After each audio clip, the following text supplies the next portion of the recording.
Welcome, everyone, to another episode of Optimal Health for Busy Entrepreneurs. I'm your host, Julian Hayes II, back at it again, another installment. Here with another fascinating entrepreneur, another superhuman, looks like a superhuman. He's certainly built like one. He's an online health and fitness coach to busy professionals and executives.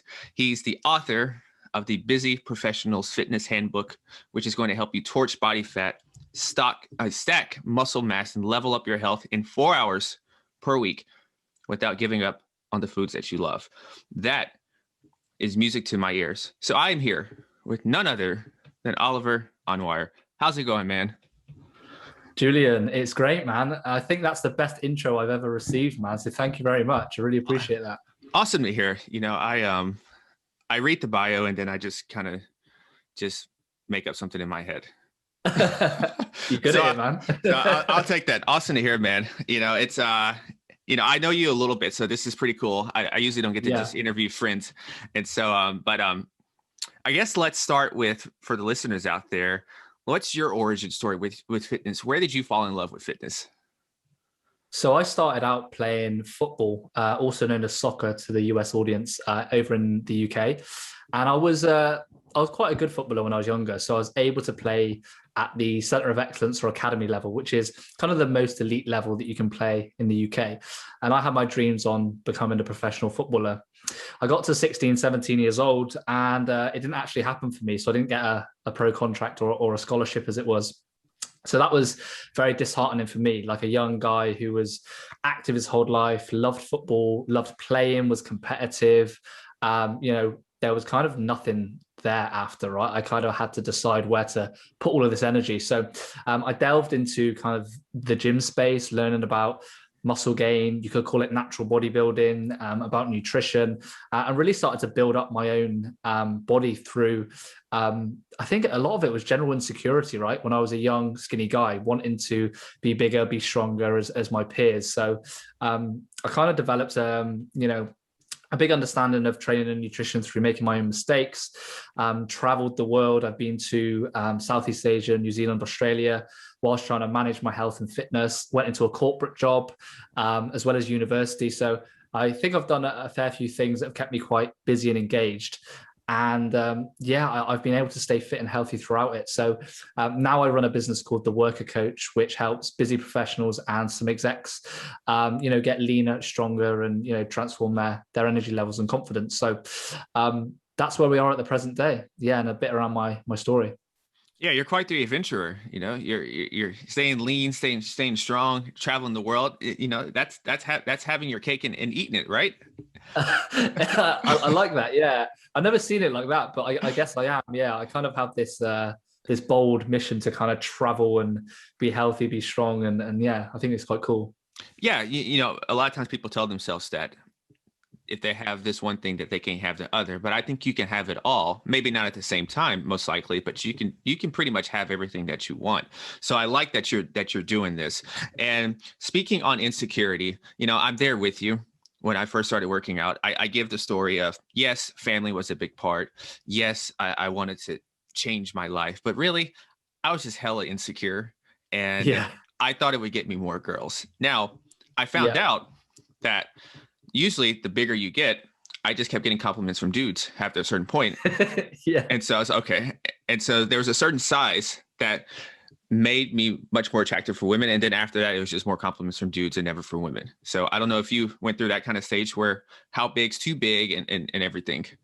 Yeah, 100%, man. I think, there's kind of this misconception, right? The more muscles, the more girls, but it doesn't really work that way. There is like a point where you reach the law of diminishing returns. And, if anything, you're then just getting guys come up to you, asking what supplements you're taking, whether you're taking steroids, all of this kind of stuff, right? So, it works as a disadvantage, I think, sometimes.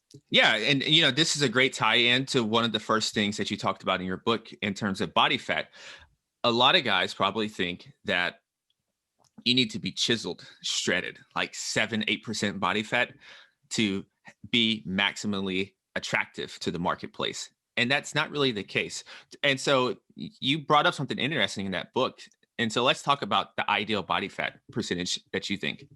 Yeah, for sure. So I had to include this because I think it's really important to address this point, because a lot of people have this conception that you need to be, like you said, this 4% or whatever it is, single digit body fat percentage to be the most desirable, right? And I kind of was like this in my early 20s. So I got super, super lean. And I remember how restricted I felt, right? My libido dropped, which is kind of my sex drive. I was super obsessed with macro tracking, training, cardio, all of this kind of stuff, right? To get super, super lean. And I wasn't doing it for anything. There wasn't a show, there wasn't any photo shoots going on. It was just for pure vanity, or I don't know what it was for, but it was just for pure, seeing what I could test my body. And don't get me wrong, it's great to test yourself to see how far you can push yourself. However, when it comes to sustenance, which I'm a big thing on my programs, longevity, having a body fat percentage that low is just not advantageous to your life. And I think that I found, and I call this term the highest return on investment area, right? This is the body fat percentage. For men, that's between kind of 10 to 15% body fat, which I think is perfect. You can look great with your shirt off, you can go to the beach, but you can also enjoy that little bit of pizza, right? Or you can enjoy some drinks out with friends, and you can have a balanced, fun life whilst being healthy. So yeah, I found that that's usually the sweet spot for most people that want to live that kind of sociable, fun, dynamic life. And women was around 20 to 25, if I'm not mistaken, right? Yeah, so I'm 26 now. So yeah, kind of within my early 20s, I was very low body fat percentage. Yeah. Okay. And so women's body fat percentage, that's what do you think? 20, 25%? Is that? Yes, so slightly higher. Women always carry a little bit more fat on them, but for women, sort of 20 to 25% as well. So they don't want to be getting too shredded as well. And I think for mainly for girls, I think they want to build their curves and be toned, right? And I talk a lot about resistance training within my ebook as well. And I think that's really important for women as well. They should look to try and incorporate resistance training from, a looks point of view, but also from a health point of view. As they get older, if they get pregnant, for bone density, there's so many health benefits there to exercising and not being too low body fat and too skinny, if that makes sense. Yeah, that 7-8% lifestyle, 6% lifestyle. Oh man, it was rough. I flirted with physique training for a little bit, and Oh yeah. eating asparagus so much. Like, if people out there who eat a lot of asparagus, you know that when you go use the bathroom, you're like, wow, it smells like asparagus in this bathroom. I'm not eating in here. And so obviously like your urine is literally coming back at you smelling like asparagus. And so I just think that I was so into like manipulating your sodium levels, and I didn't have a social life, not at all. Yeah. Like, I couldn't even go hang out with friends because I had to worry about meal timing, having my meals at the right time, going to sleep so I can do my fasted cardio. And oh man, hats off to people who do that. But for busy professionals, for entrepreneurs out there, it's feasible, but it's a lot of difficulty with everything else going on. Yeah, I completely agree. And I think you need to ask yourself, what kind of life do you want to live? I think that's the most important. It's like, what do you want from this? And it's the same as when you get a client or I get a client. The first thing you do is you set a goal on where you're intending to go. And I think, from that book by Stephen Covey, begin with the end in mind, one of the 7 habits, that's really important, right? So you want to begin with the end in mind. You don't want to be a bodybuilder, so you don't want to have this extreme lifestyle. What you want is to have that balance, right? And be able to build habits and systems that allow you to be fit, be healthy, but also do what you need to do, whether that be in your career, family life, dating life, whatever it is. Yeah. And speaking of goals, this is a great tie into, as we start diving into the book even more, is that you talked about KPIs. And so for listeners out there who aren't familiar with KPIs, or they're familiar with KPIs in business, but not necessarily with their fitness, what do you mean by KPIs? Sure. So I purposely put a chapter in called Fitness KPIs because the term KPIs is very, well known within the corporate space, right? Or if you're an entrepreneur, you know what that is, right? It's your key performance indicators. And, it kind of shocks me sometimes that these very successful professionals, successful entrepreneurs, they'll be tracking, their sales, their commission, their income, all of this kind of stuff, but they're not tracking the key health metrics, right? Things such as their body weight, or, how much protein they're consuming for, their daily food intake, or, tracking things like their workouts, right? And there seems to be a big kind of yeah, like a bit of a dissonance between the two. So I always try and, remind people your fitness KPIs are important. Track them like you would track your income or like you would track your sales. And there's lots of different, smart ways you can do that now with smart devices, through apps and things like that, where you can get great data. And this is kind of a big fan of what I do on my programs, is make sure we've got data to work with. So yeah, it's so important to track things like your body weight, to track things like your sleep. You can also track, how you're feeling as well. I think self-assessment markers are important, right? So your mood, your self-confidence, and track that over time to see how you feel. There's the measurements around your body, things like that. So there are some key ones there that you guys can use that are listening to kind of help track. And it's going to then give you that motivation for when you kind of improve, right? Because you're going to see that body weight goes down, or you've lost an inch off your waist, right? Or you've got 10% better sleep quality. And then you kind of gamify the fitness game, right? And that feels good to kind of give it a bit of fun. So yeah. Absolutely. And listeners know I love data. Like, I love data. It's Yeah. probably obsessed with it. But I like body confidence. I like that you mentioned body confidence, and I like that you mentioned hunger, and I like that you mentioned energy.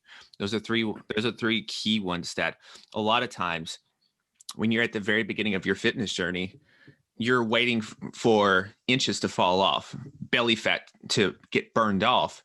But a lot of times the first key indicators that you're actually making progress is what I call the intangibles, the invisible influencers. So like, you have a little more swagger to yourself, and your hunger's a little more in control now. You're not waking, you don't have all these weird blood sugar fluctuations, and your energy is just better. And so I really love that you mentioned that. Thank you, man. Yeah, for sure. I think those kind of the self-assessment markers, like I said, are so important for sure. And so now let's go down to body composition, and Sure. let's hear from you. You talked about weight loss and then just body composition. So let's explain that difference. The supermodel, Yeah. you showed it. You showed I guess I don't think she was a supermodel. Was she is that a supermodel? I didn't think she was a supermodel, but she Okay. was just maybe like a fashion Okay. girl, one of those girls. Yeah. Yeah. So she reminded me of like a fashion girl. So listeners know I was briefly in that world of modeling and acting. I was a D-list actor, and like, I'm glad none of my acting stuff's out there in the world. You don't want to see it. but yeah, that body type that you showed in the book is what most of the girls that was around during that time looked like. And then you showed on the other image is girls that were predominantly into weight training, right? It was some twins. Yeah. Yeah. Yeah. So let's talk about the difference between, I guess, those two girls that you were describing. For sure. So I think, the mainstream view of kind of, weight loss and what you see in all these tabloids and all these magazines is, we want you to lose weight, right? Which makes sense. You're overweight, so we want to lose weight. And you're right, you want that scale to essentially go down. But what people miss is kind of, we don't want to be losing just weight. We want to be losing body fat, right? And we want to be gaining muscle, because, muscle has so many health benefits when it comes to your overall life, from living longer to being able to not be injured, for general self-confidence, posture, and things like that. And then body fat is the thing that we want to lose, because excess body fat is the thing that we don't really need in excess, right? So, instead of thinking, right, I need to lose weight and I need to cut calories, you need to look at your life holistically, right? And say, okay, how can I gain muscle? Well, that's done through weight training. That's done through resistance training. How can I lose fat? Well, I need to look at my diet. I need to look at those important macronutrients such as protein, fats, and carbs, making sure I'm getting the right amounts of each, so then I can kind of transform my body in the right way. And it's very hard to see from somebody that's potentially new to fitness or new to the whole weight loss thing. So I try to picture it to people in the simplest way and say, look, you need to look at everything. And once you look at everything holistically, and how it's like a puzzle, right? Once each bit fits into the puzzle, you're then going to have the full thing, and everything makes sense.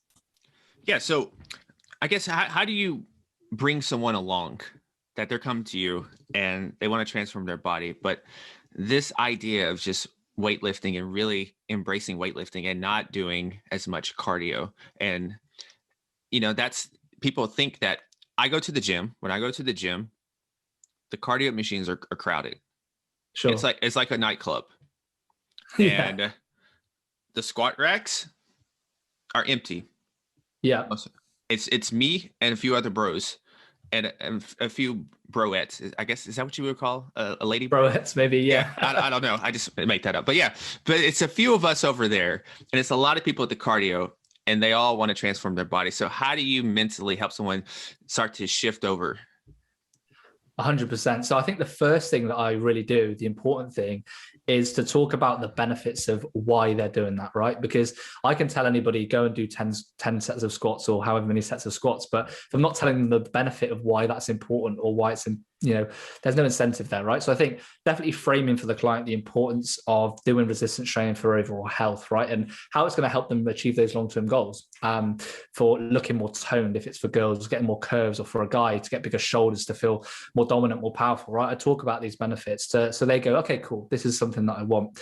And then it's very much about trying to introduce this in the most comfortable way possible. So for some people, that is doing classes, right? And going and doing a resistance class where there's lots of other people in there with them to help them out. And for others, it is just essentially saying to them, you know what, you may have to bite the bullet initially and just dive into the deep zone, right?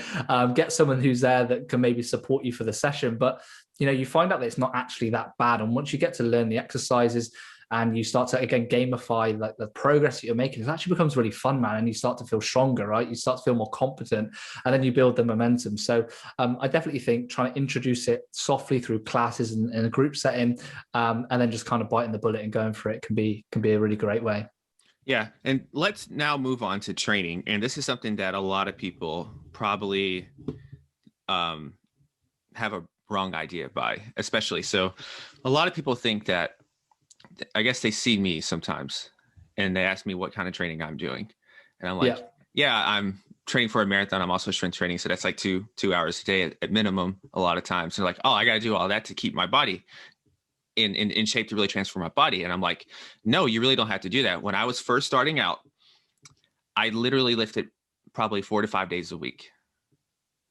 And I didn't really do that much cardio. So this is totally different. Performance and aesthetics, body composition, it's two totally different worlds. So let's talk about your approach when it comes to training. So what are some of the big pillars of training?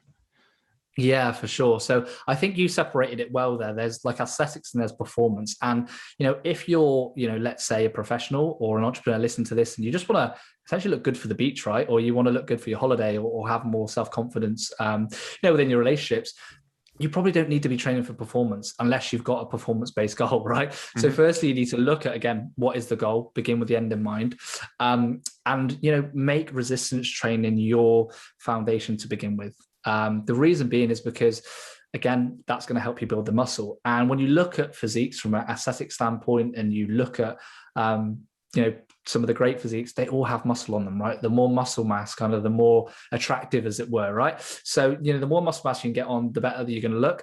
Secondly, it's going to improve those health markers that we spoke about too. So I would say starting with resistance training 3 to 5 days a week to help with kind of the muscle mass, that can really help, and just getting stronger, improving your posture, all of these kind of benefits. Then you just want to ensure your diet is dialed in, right? So depending on your goal is to build a lot of muscle, or whether that's to predominantly lose the fat. That's where the diet comes in. And then cardio essentially is like the last bit to the puzzle, right? That's when you say, okay, I need to burn some extra calories, I'm going to do some cardio. Or, you just incorporate it within kind of your daily activity, whether that's going for 10K steps per day or playing with your kids, something like that. This is really the way you want to structure things, and kind of the way you want to prioritize things if your goal is aesthetics. Okay. And I think you included either 5 or 6 or maybe even more training programs in your book, right?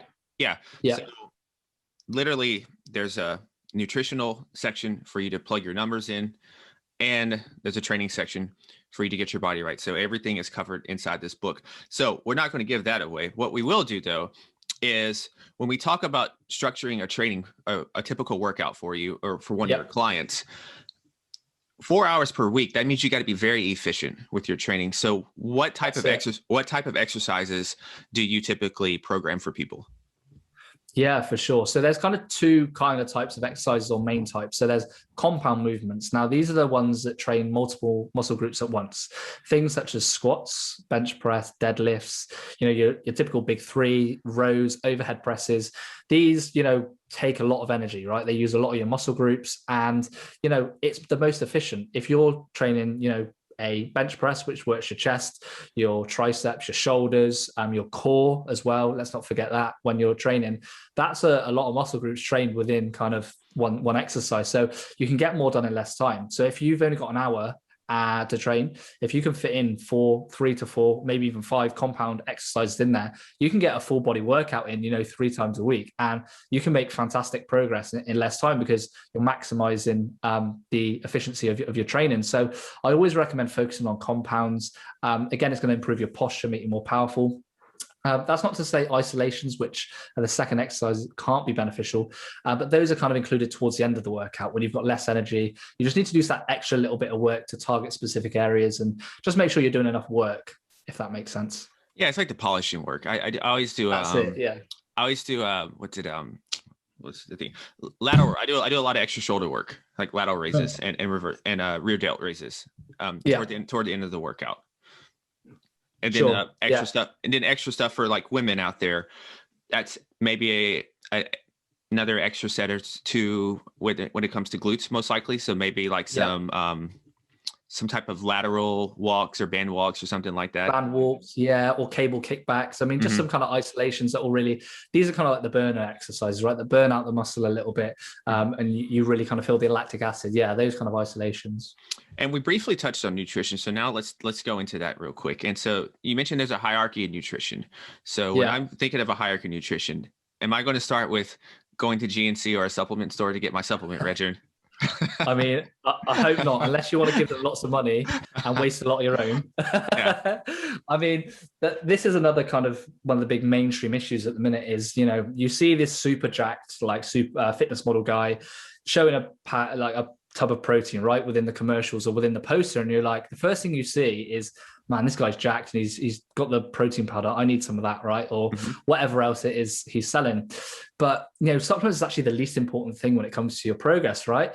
And a good, format in which you can help understand this is the hierarchy of nutrition, in which you prioritize the most important thing at the bottom, the foundation, to the least important at the top. And guess what goes on the top? That thing called supplements, right? Because, what the most important thing is first is things like your nutrition when it comes to your total calorie intake. That's the most important. Then you look at things such as your protein, carbs, and fats, which are your macronutrients. Like I said, they help with regulating your health, with body composition, building more muscle, all of that kind of stuff, and giving you energy.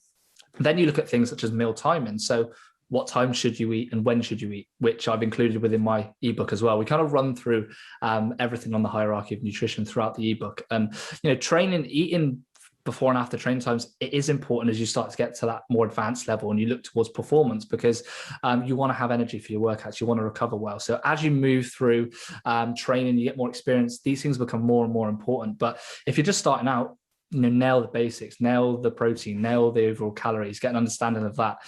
Then once you're pretty dialed in with that, look at things like supplements to aid an already good lifestyle.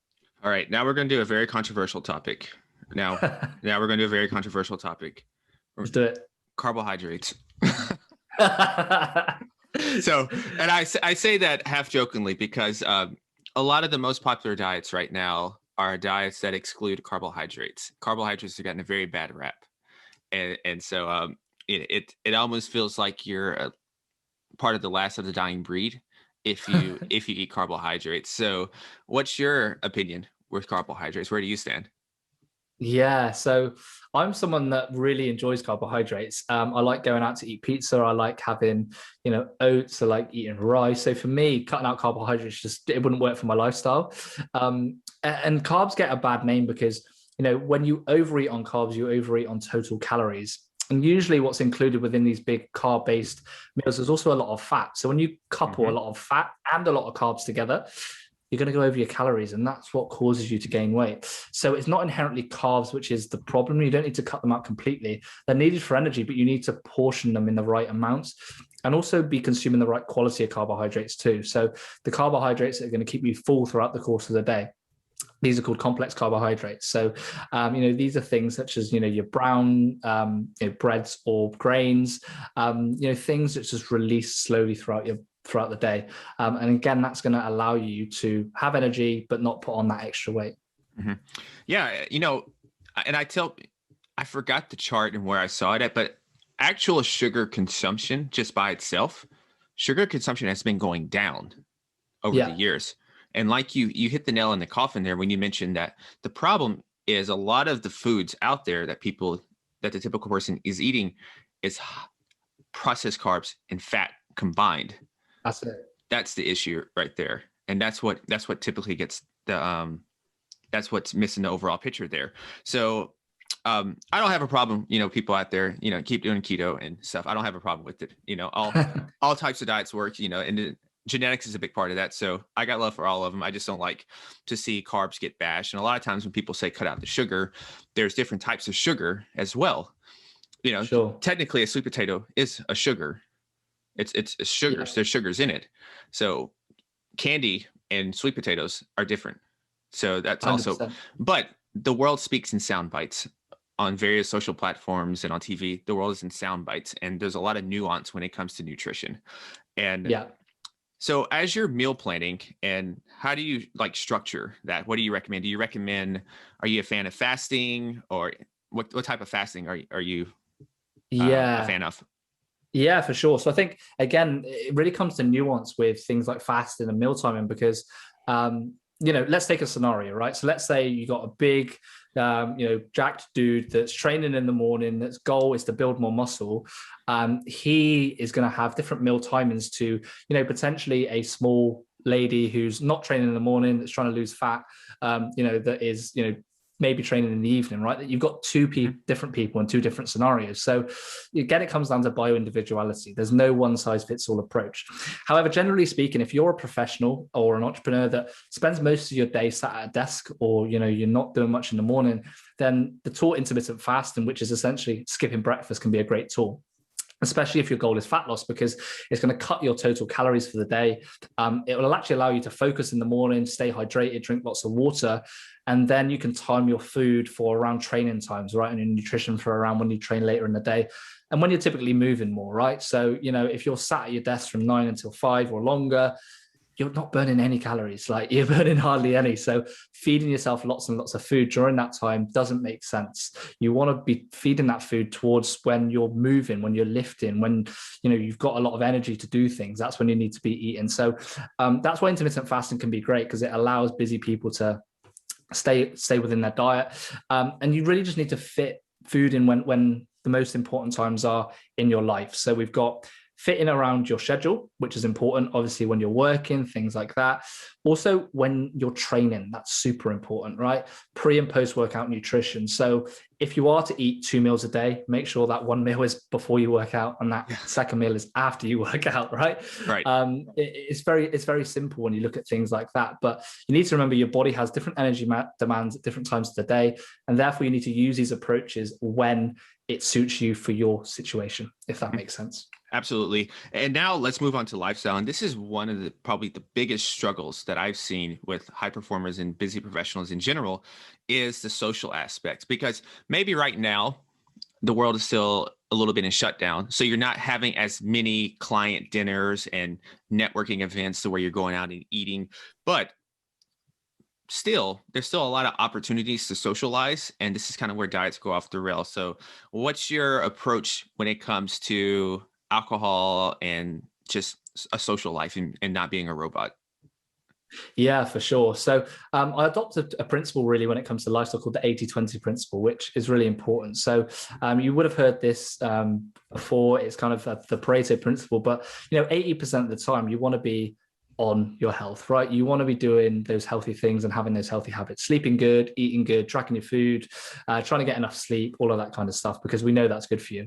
But you know what? Sometimes when you live like that all the time, you get this restlessness, right? And I know I get it myself. I get overly stressed from being too robotic or having too much routine, as it were. And if you couple that with a very maybe stressful job and things like that, you're going to be a discipline, just obsessed person, right? It's going to be crazy. You're going to have a breakdown. So you need to have that time to release, whether that's going and enjoying some wine or having some nice food. You need to be able to do that. So 20% of the time, that's kind of what you can do there in regards to the principle. So it's just about portioning things out. And then when it comes to alcohol, I kind of have a specific alcohol protocol that I talk about in my book, which is kind of like 6 or 7 steps, I believe, when it comes to alcohol. But essentially, you utilizing things like intermittent fasting in the morning can be great, making sure you're cutting your calories down a little bit, keeping that protein intake high during the time that you're going out, and then just being smart with your drink choice, right? So making sure that you're sticking to spirits with a diet soft drink, potentially, instead of a beer, right? So beers, I think, are around 200 calories for one beer at least. Times that by 10, that's a lot of calories compared to a single vodka and, a diet soft drink, which I think is around 50 calories. So there's a big difference there. So when you add those things up, the numbers, you'll see that you can get away with enjoying a few more spirits than beers and still staying lean. Plus, maybe I'm a little biased here, but I know after drinking a beer or two, I just feel heavier, right? You just feel like you can't get off of gravity. Gravity is holding you down just a little more. Whereas when you drink a nice spirit, just a glass on the rocks, you still feel fine. You still feel light and nimble. And that's one big thing for me. But also a key thing with alcohol, and you mentioned this, is protein and eating and being full beforehand. Because I think about sometimes when I would go out, I don't really do this now. When I would go out and just go out for a night on the town and I didn't eat beforehand, that's disaster, especially because people are going to realize once you really become consistently active week after week, you're training your metabolism to be healthier and your appetite is going to be a little more robust, to say the least. And you're going to be able to put some food away. Yeah. And that's the danger when you combine these high fat foods, these high fat, high carb foods with alcohol. And next thing you know, you have your drinks, but you also just had 1,000 plus calories. Yeah. And your body is processing getting rid of that alcohol while these calories are just hanging out there waiting in line. So it's pretty much like a traffic jam. Yeah, that's it. Yeah. And that's why protein's so important, because it's satiating. It actually soaks up a lot of that alcohol. And typically, let's say you're going on a night out, right, or you're going for dinner. What's going to happen is there's going to be food options that are not that high in protein. That's usually what happens. So, you go all the way through the day and you go to a pizzeria, right? Or you go to a typical English pub, let's say, here in the UK. And I can tell you there's hardly any protein in the foods that we have over here. So making sure you get that done earlier in the day and stacking up on that. Number one, it helps for recovery. It helps from keeping you satiated. And thirdly, it's going to help you soak up that alcohol too. So in the evening, if you are drinking a few, then, you don't end up on the pavement or anything like that. Absolutely. Yeah. So as we get ready to start winding this down a bit, let's go into your routine. So what's your training routine like these days? So my training routine now is very much like what I discussed in my ebook. So much of it is around resistance training between 3 to 5 days per week. Reason being, that's the most enjoyable type of training that I like doing. I kind of do a mix of bodybuilding and powerlifting, right? So this is a mix of kind of strength and hypertrophy muscle work. So we'll have some days where we'll focus on power, where we'll be doing a very small amount of reps, very powerful lifts, lots of sets, and then other days we'll be doing more hypertrophy work, which is kind of moderate intensity, a moderate amount of sets. And for me, I really kind of enjoy that. I like to train my muscle groups 2 times a week as well, and do generally shorter sessions. And I discuss this in my ebook too. When it comes to growing muscle and gaining more size, there's something called muscle protein synthesis, which is just a technical term for building muscle, but this is only elevated for a certain amount of time. So without getting too technical, if you can train your muscle groups twice per week, it's more effective for muscle building, essentially, from the research that we know. So kind of train muscle groups twice a week. I do a lot of walking, a lot of steps and things like that, as predominantly I'm sat most of the time. So I love going hiking. When I go to visit new cities, I'm always walking around and visiting, getting a lot of steps in. So that's kind of my training approach at the minute. Yeah, that was going to be one of my next questions, is that, you mentioned that you travel a lot. So how do you stay healthy while you're traveling? Yeah, so I definitely think steps is a big one. Steps, making sure that you're walking a lot. And I'd also say that just making your health a priority, right? So wherever you are, it doesn't matter what's going on. You need to make your health a priority. And I think that for your audience here, this will be very useful, because if you're traveling towards a conference or you're going somewhere where you're out of your usual routine, you need to make your health a non-negotiable still, whether that is finding a hotel with a gym or ordering some meal prep from the city that you're in to get delivered to you, right? Or ensuring that you have a trainer that can help you through this busy time, right? For me, I always make sure that I'm in a nice place, or I'm staying in a place which has cooking facilities so I can cook my own food. I make sure I'm close to a gym, which is ideal, to make sure that I can train. And yeah, I just kind of make it a priority. And the more that you can set your environment as something that is healthy and conducive to good habits, the easier it will be for you. And that doesn't matter where you are. You can do that anywhere in the world. Yeah, and one thing also that helped me when during my extended stay in Portugal was I had the rule of no two bad meals in a row. And obviously, bad meals is going to mean different things to each of us. So you have to define what's a bad meal and what's not. For me, I really love the pastries there and the bread, because for some reason, the bread there did not have the same effects that the bread did in the States. So I took advantage of that. And I ate a lot of pastries, but I made sure to not have two bad meals in a row, because I do that mainly and recommend it. It's because a lot of times, if you get too off course, you have a hard time getting back on those healthy habits that you installed. So yeah, it's all about momentum, right? And the spirals that you go up and down on, right? So if you have one bad meal, that's fine, right? Get back onto good habits and good momentum and that upward spiral. If you have a bad meal, then you have another bad meal, you go on this downward spiral. And again, all these habits go down, you start to feel bad about yourself and you just can't be bothered to get back on. So you're right. I think that 2 meals, don't eat 2 bad meals in a row is a great rule. And so now let's do the random question segment. I don't have a good name for it yet. Let's do it. So the first one is, what are 2 to 3 books that have had a major impact on your life? Oh, wow. Okay, cool. So I kind of like to read quite broadly. So one of the big books that I've really enjoyed is A Wolf of the Plains by Connor Golden. So this is the story of Genghis Khan, which is kind of a quadrilogy history novel. And it just explains the story of Genghis Khan coming up from kind of this poor, kid, rags to riches kind of story up into the greatest leader of all time. So you get an insight into kind of his mindset, I think it is, and his drive. And for me as an entrepreneur, I kind of like to see that's like, yeah, so like a testosterone fueled book that gets me going. So that's great. All right.